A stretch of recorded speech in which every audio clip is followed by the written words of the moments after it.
सपने ये न दिखाई देने वाली छवियां, न महसूस करने वाला आभास, लेकिन हमारी आकांक्षाएं, हमारी सीमाएं और हमारी चाहतों का प्रतिबिंब।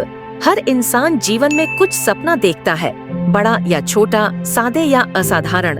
लेकिन क्या होगा अगर सपने भी बिकने लगे? एक ऐसा बाजार जहां सपने खरीदे जाएं, बेचे जाएं और व्यापार की तरह मापे जाएं। मूल्य, क्वालिटी, डिमांड, सपने, मार्केटिंग।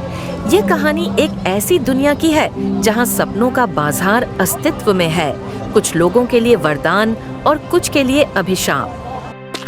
निर्मल निरो नाम का युवक एक छोटे गांव से शहर पहुंचा। गांव में वह उन सीमित संसाधनों के बीच पला बढ़ा था जहां लोग शिक्षा, अवसर और प्रेरणा की कमी से जूझते थे। उसके मन में एक सपना था, संगीतकार बनना। गांव की सीमित व्यवस्था में उसके संगीत प्रयोग अधूरे ही रह गए। शहर में वो सोचता था यहाँ अवसर होंगे, उसकी आवाज सुनी जाएगी। लेकिन जब वह पहली बार शहर के प्रवेश द्वार पर खड़ा हुआ तो उसे हवा में एक अजीब सी बेचैनी महसूस हुई। ऊंची इमारतें, चमकदार बैनर, लोगों की हलचल, जैसे सब कुछ एक बड़े बाजार की तरह हो जहां हर चीज बिकती और खरीदी जाती हो। निरो को पहला झटका तब लगा जब उसने देखा कि शहर में लोग सपने बेचने की बात करते हैं। ड्रीम पैकेज, उम्मीद की गारंटी, सपना प्लानर, ये शब्द उसके लिए अजीब थे। लोग विज्ञापनों में सपने बेचते थे, कहते थे यह सपना आपके लिए, यह सपना आपकी तकदीर बदल देगा। निरो को लगा, क्या सचमुच सपनों को एक उत्पाद बना दिया गया है? और यदि हाँ, तो यह बाजार कैसे चलता है और कौन से लोग इसमें सफल होते हैं? इस बाजार की देखभाल और व्यवस्था के लिए एक सरकारी आयोग है, ड्रीम सरकारी आयोग। उनकी जिम्मेदारियां सपनों की गुणवत्ता की जांच, सपनों विक्रेताओं के लाइसेंस जारी करना, धोखाधड़ी और अवैध सपनों की रोकथाम, सपनों के अधिकारों की रक्षा।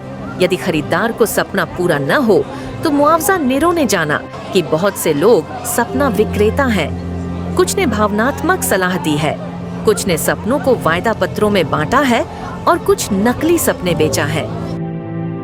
निरो ने सपना मध्यस्थ बनने का निर्णय किया। वह एक छोटे ऑफिस में काम करने लगा जहां सपने खरीदने वालों और सपने विक्रेताओं के बीच मध्यस्थता होती थी। उसकी जिम्मेदारियां, ग्राहक की उम्मीदों को समझना, सपना पैकेज चुनना, सपने की अनुरूपता समझौता तैयार करना, सपने के पूर्ण होने की प्रक्रिया मॉनिटर करना। निरो को महसूस हुआ कि यह आसान नहीं है। ग्राहकों की मांगें अनिश्चित होती हैं, सपनों की गुणवत्ता मापना कठिन है और बेचने वालों, विक्रेताओं के बीच प्रतिस्पर्धा तीव्र है। एक दिन एक युवक राजेश आया। उसने कहा, मुझे प्रसिद्ध चाहिए, मैं संगीत जगत में जाना चाहता हूँ। निरो ने उसका सपना पैकेज किया, स्कूल, कोचिंग, नेटवर्किंग, मंच और प्रदर्शन अवसर। उन्होंने एक प्रीमियम संगीत सपने पैकेज चुना। धीरे धीरे राजेश को अवसर मिलने लगे, कुछ show, media coverage, social media पहचान। उसने निरो को धन्यवाद दिया। निरो को पहली सफलता मिली। उसने देखा कि सपने बेचकर भी जीवन बदल सकता है, लेकिन वहां पीछे छिपे सवाल थे। क्या यह सपने का सच था या सिर्फ दिखावा? निरो के सामने एक बड़ा सवाल आ गया, क्या सपने बेचने का काम नैतिक है? अगर कोई व्यक्ति बहुत गरीबी की स्थिति में हो और एक महंगे सपने का लालच दे दिया जाए तो वह कर्जा लेकर सपना खरीद सकता है और अंत में सपने अधूरे रह सकते हैं। कई सपने विक्रेता ऐसे हैं जो अति आशाजनक सपने बेचते हैं जो बहुत कम लोग पूरा कर सकते हैं। निरो ने पाया कि वह उन लोगों में बदलने लगा था जो सपनों को मार्केटिंग टूल की तरह इस्तेमाल करते हैं। निरो ने समाचारों में देखा, एक समूह सपने आजाद लॉन्च हुआ। उनका मानना था कि सपने किसी बाजार का हिस्सा नहीं होने चाहिए। सपने हार्दिक होते हैं, निजी अनुभव होते हैं, न कि उत्पाद। निरो खुद भी चिंतित हो गया। उसने देखा कि वह सपनों की बिक्री के चक्र में उलझ गया है। उसने स्वयं से पूछा, मैं किसका सपना बेच रहा हूँ और किसका सपना जी रहा हूँ? एक रात नीरो ने अपना खुद का सपना खोला, संगीत। उसने अपने म्यूजिक कंपोज लिखे, मीटर गर्हिता, मीटर्ड नहीं, खुलकर जो दिल कहे।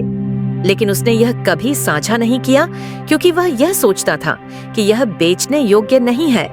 अब उसने निर्णय लिया, पहले खुद से सत्य होऊंगा, फिर बाजार में सत्य बोलूंगा। नीरो ने एक नया व्यापार मॉडल शुरू किया, सपनों की साझेदारी। इस मॉडल के सिद्धांत: आधे भुगतान, ग्राहक को पहले सपने का हिस्सा देना, शेष बाद में। सपना साथी, एक साथी निर्धारित किया जाए जो निरंतर मार्गदर्शन दे। सफलता साझा, सपना पूरा होने पर सपने विक्रेता और सपना खरीदार दोनों लाभ साझा करें। निरंतर समीक्षा, प्रत्येक 6 महीने में समीक्षा, क्या सपना मार्ग पर है या नहीं। इस मॉडल से लोगों को बोझ कम अनुभव हुआ। वह ग्राहक को आत्मविश्वास, गुणवत्ता और दीर्घकालीन सहयोग देना चाहता था। एक लड़की माया आई। वह चाहती थी लेखन में पहचान। उसने अनेक लेख, कविताएं लिखी थीं, लेकिन कोई मंच नहीं मिला। नीरो ने माया से कहा, चलिए सहभागी मॉडल पर चलें, मैं आपका मार्गदर्शक बनूंगा, आपकी रचनाएं प्रकाशित होंगी, पाठक मिलेंगे। माया ने भरोसा किया। धीरे धीरे उसकी लेखनी ने लोगों को छुआ। ब्लॉग, ऑनलाइन मैगजीनें, लाइनों की पहचान बढ़ी। नीरो और माया के बीच एक विशेष रिश्ता उत्पन्न हुआ, सहयात्रा, एक साथ सपना जीने की उम्मीद। सपनों के बाजार में अनेक बड़े विक्रेता और ब्रांड थे, जिनके पास अधिक संसाधन, विज्ञापन अभियान, बड़े दफ्तर। वे नए नए सपने पैकेज लॉन्च करते थे, 5 महीने में स्टार बने, 3 वर्ष की गारंटी वगैरह। नीरो की छोटी साझेदारी मॉडल उन बड़े विक्रेताओं को चुनौती देने लगी। उन्हें दबाव, धमकी और विरोध का सामना करना पड़ा। एक ग्राहक ने दावा किया कि उसका सपना अधूरा रहा और उसने भुगतान किया था। उसने अदालत में केस कर दिया। कोर्ट ने पूछा, क्या सपना कानूनी वस्तु है कि नीतियां अस्पष्ट थीं? सपना विक्रेता कानूनी रूप से जिम्मेदार नहीं माने जाते थे। नीरो को स्वयं को बचाने के लिए एक कड़ा संघर्ष करना पड़ा। कानूनी लड़ाई, प्रमाण प्रस्तुत करना, नैतिक दायित्व के सवालों का सामना। नीरो ने सपना मेल आयोजन किया, एक सार्वजनिक कार्यक्रम जहां सपने विक्रेता, सपने खरीदार और सपने साथी एक साथ मिलते। वहां छोटे कलाकार, लेखक, युवक, महिलाएं अपनी आकांक्षाएं और उपलब्धियां साझा करते। इस मेल में अनुभवशाली व्यक्तियों ने पैनल चर्चा की, सपनों की कहानियां साझा हुई। सपना साक्षात्कार, ड्रीम इंटरव्यू आयोजित हुआ, जहां व्यक्ति अपने सपने की प्रस्तुति करता और मार्गदर्शन मिलता। सफल सपनों की प्रदर्शनी, कैसे एक छोटी शुरुआत ने बड़ा इतिहास रचा। इस आयोजन से लोगों में जागरूकता बढ़ी कि सपने केवल दिखावे नहीं, जिम्मेदारियां हैं। नीरो को एक दिन स्वास्थ्य समस्या हुई, हार्ट अटैक का संकेत। उसे अस्पताल में भर्ती होना पड़ा। सपनों की कहानी बीच में रुकने लगी। लोगों ने कहा, वो अभी तक सपने बेच रहा है, खुद की देखभाल नहीं करता। लेकिन माया और अन्य सपने साथी उसके साथ थीं। उन्होंने उसके कार्य को संभाला, साझेदारी मॉडल को आगे बढ़ाया। नीरो स्वस्थ, खुला और तेजी से लौटा, लेकिन उसने अपने स्वरूप को और परिपूर्ण किया। अब वह सिर्फ सपना विक्रेता नहीं, बल्कि सपने संरक्षक बन गया।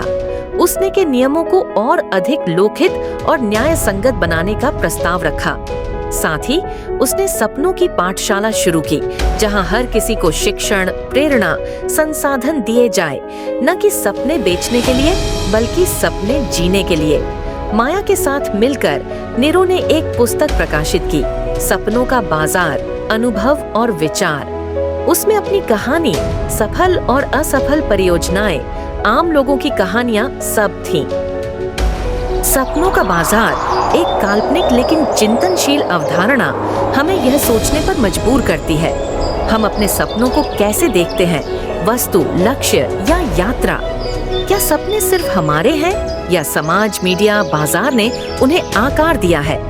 कैसे हम अपने सपने बेचने वालों से बच सकते हैं और कैसे हम जागरूक, नैतिक सपने जी सकते हैं?